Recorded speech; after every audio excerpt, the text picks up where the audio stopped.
Exodus 16. The whole Israelite community set out from Elim and came to the desert of Sin, which is between Elim and Sinai. On the 15th day of the second month after they had come out of Egypt in the desert, the whole community grumbled against Moses and Aaron. The Israelites said to them, "If only we had died by the Lord's hand in Egypt. There we sat around pots of meat and ate all the food we wanted.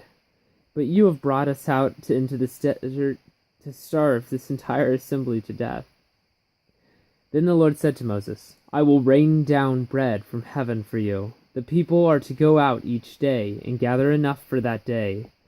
In this way I will test them and see whether they will follow my instructions. On the sixth day they are to prepare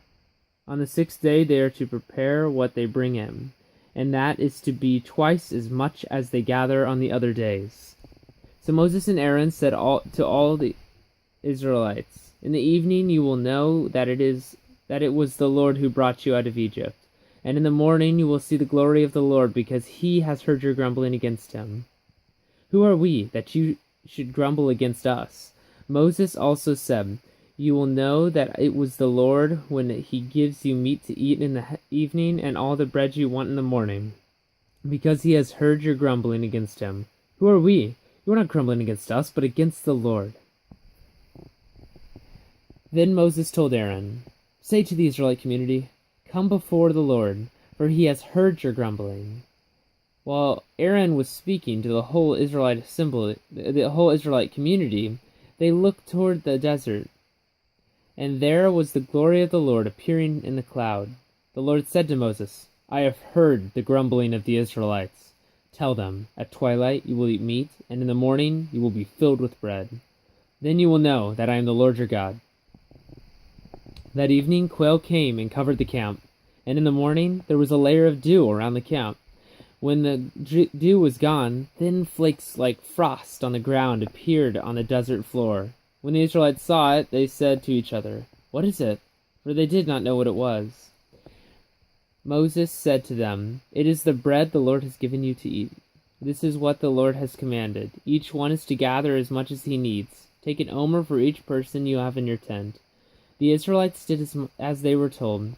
Some gathered much, some little. And when they measured it by the omer, he who gathered much did not have too much, and he who gathered little did not have too little. Each one gathered as much as he needed. Then Moses said to them, "No one is to keep any of it until morning." However, some of them paid no attention to Moses. They kept part of it until morning. But it was full of maggots and began to smell. So Moses was angry with them.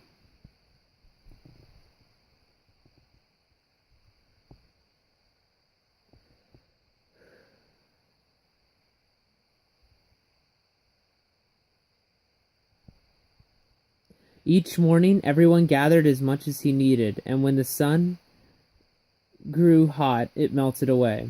On the sixth day they gathered twice as much, 2 omers for each person, and the leaders of the community came and reported this to Moses.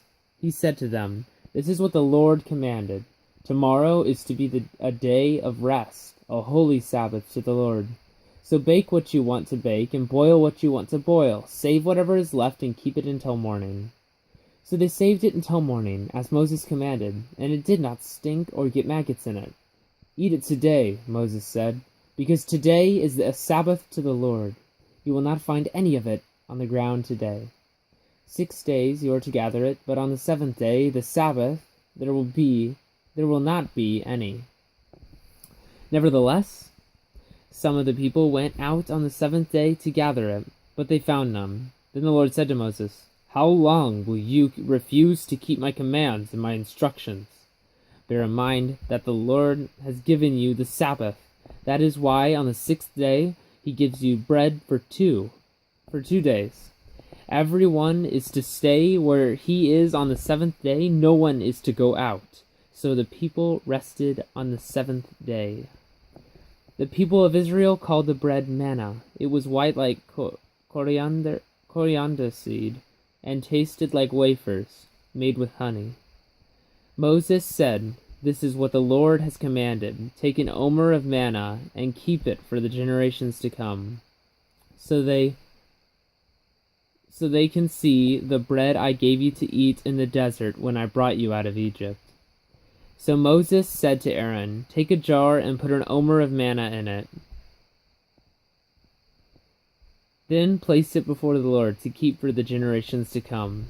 As the Lord commanded Moses, Aaron put the manna in front of the testimony, that it might be kept. The Israelites ate manna 40 years, until they came to a land that was settled. They ate manna until they reached the border of Canaan. An omer is 1/10 of an ephah. End of Exodus chapter 16.